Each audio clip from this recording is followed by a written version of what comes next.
இன்றே டவுன்லோட் செய்து உங்கள் ஃபேவரட் ஷோக்களை என்ஜாய் பண்ணுங்க. சார் சார், ஒரு குழப்பமும் வேண்டாம்.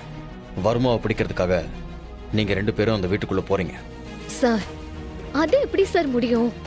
எப்படின்லாம் எனக்கு தெரியாது அடி. ஆனா அந்த கபிலனை நாம 24/7 வாட்ச் பண்ணிட்டே இருக்கணும். அப்பதான் ஏதாவது லீடு கிடைக்கும். அதெல்லாம் புரியுது சார். ஆனா எங்களால அந்த வீட்டுக்குள்ள எப்படி போக முடியும்? என்ன ரீசன் சொல்லி நாம அங்க இருக்க முடியும்? முன்னாடியாவது பரவாயில்ல, இப்ப என் தங்கச்சி அந்த வீட்டோட மருமக.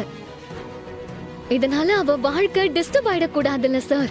பொதுவா மத்த எல்லா வேலையும் வேலை பார்க்கறவங்க தான் சூஸ் பண்ணுவாங்க. ஆனா போலீஸ் வேலையில மட்டும்தான் யார் போலீஸா இருக்கணும்னு அந்த வேலை சூஸ் பண்ணும். அப்படி சூஸ் பண்ணப்பட்டவங்க தான் நீங்க 2 பேரும்.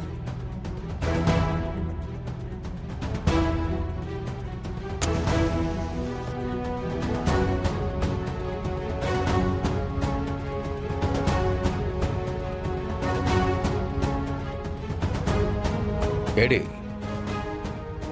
அந்த இந்திராணி உங்க 2 பேரையும் லவ்வர்ஸ் நினைச்சிட்டு இருக்கிறதா சொன்னீங்கல்ல? இல்ல சார், அவங்கள பொறுத்த வரைக்கும் நாங்க 2 பேரும் கல்யாணம் பண்ணிக்க போறோம்னு தான் நினைச்சிட்டு இருக்காங்க. அப்படின்னா ரொம்ப நல்லதா போச்சு. அவங்க நினைக்கிற மாதிரியே நீங்க 2 பேரையும் கல்யாணம் பண்ணிக்க கூடாது.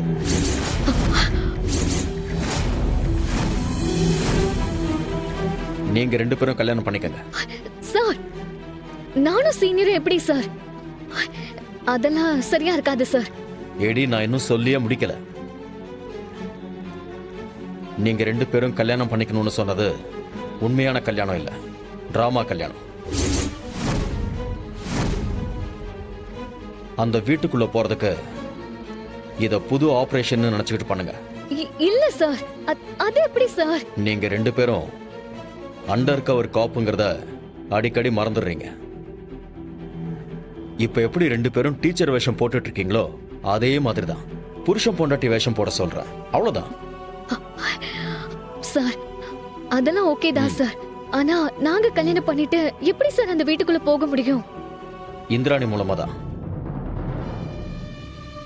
உங்க 2 பேருக்கும் கல்யாணம் பண்ணி வைக்க உங்க வீட்டுல சம்மதிக்கலன்னு சொல்லுங்க. இந்திராணி தான் அடைக்கலம் கொடுக்கணும்னு கேளுங்க. அவங்க தான் சிவாவை தம்பி மாதிரின்னு சொல்லிட்டு இருக்காங்கல்ல. சார், இல்ல, அதுக்கெல்லாம் வாய்ப்பே இல்ல சார். முன்னாடி இருந்த நிலைமை வேற, இப்ப வேற சார். அப்போ ரொம்ப நல்லதா போச்சு. சிவா தான் அந்த குடும்பத்தோட மூத்த வாரிசுன்னு உரிமையோட அந்த வீட்டுல கால் எடுத்து வைங்க. சார், அது ரொம்ப கஷ்டம் சார். நீங்க ஈஸியா சொல்லிட்டு இருக்கீங்க சார். நீங்க சொல்றது நடக்க வாய்ப்பே இல்ல சார்.